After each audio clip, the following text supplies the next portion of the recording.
Hi everyone, it's Don and I hope you're having a fantastic day. Please excuse my voice today. I have a bit of a sore throat, but I just had to get these stories out, and especially this one. Uh, yeah, the Celebrity Expedition cruise ships that head out to the Galapagos Islands are specially made so you can get in nice and close and everything's wonderful. And, well, maybe they got a little too close.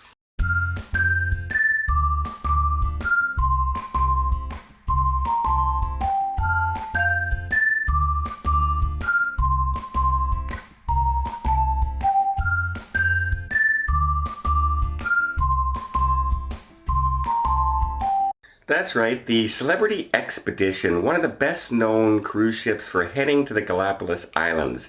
It only holds 48 passengers, and the Galapagos Islands is one of those destinations that really restricts the size of cruise ships, restricts who's allowed to go there, and these ships are specially made to go into those areas. They're shallow depth, so they can go into places where a large cruise ship could not, or even a medium cruise ship could not get into.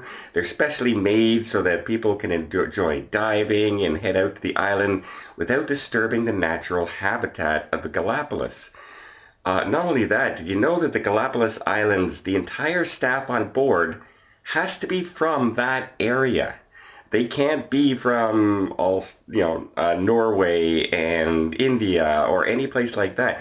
They have to be from that area to maintain the cultural representation of the area, which is remarkable. I just found that out recently and I said, that is brilliant. I kind of like that idea, especially for this type of cruise. It's a very, one type of cruise. There's only, like I said, 48 people on board as passengers at maximum. Well, apparently they got a little too close and they got stuck on a sandbar.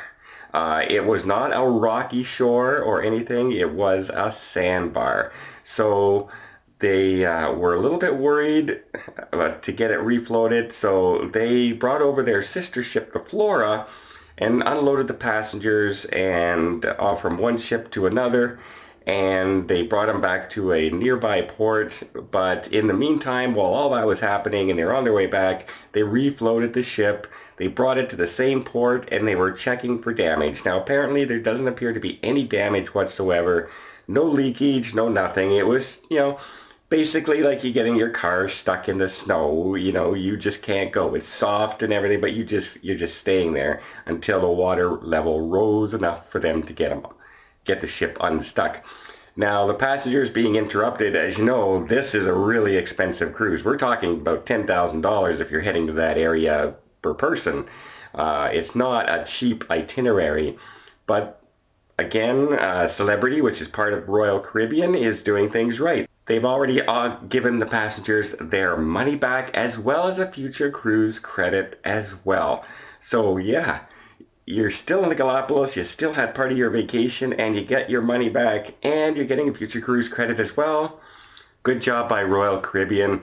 Good. The best news of all was there's no leakage, there's no, oil spill, gas spill, anything like that. Everything appears to be just, they rubbed the bottom, they got stuck, and they left.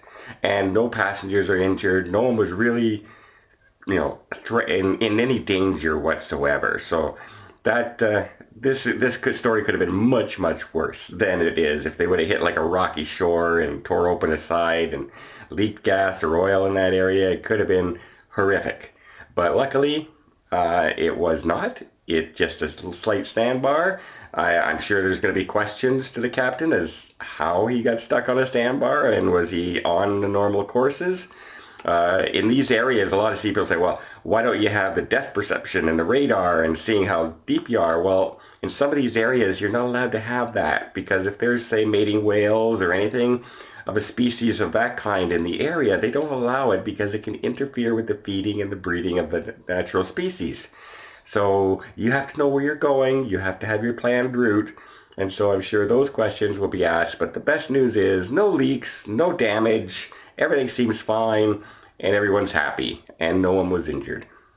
Can't complain too much about a story like that. Well, I hope you appreciate this update. If you did, please give it a thumbs up. You want to see more tips, more tricks, more travel vlogs from around the world? hit that subscribe button. Till next time, have yourself a safe and a great vacation. And I don't know, maybe send me some throat lozenges or something. I'm leaving in 2 days on a cruise. Send it to Princess. Send it to Princess Cruise Lines in Fort Lauderdale.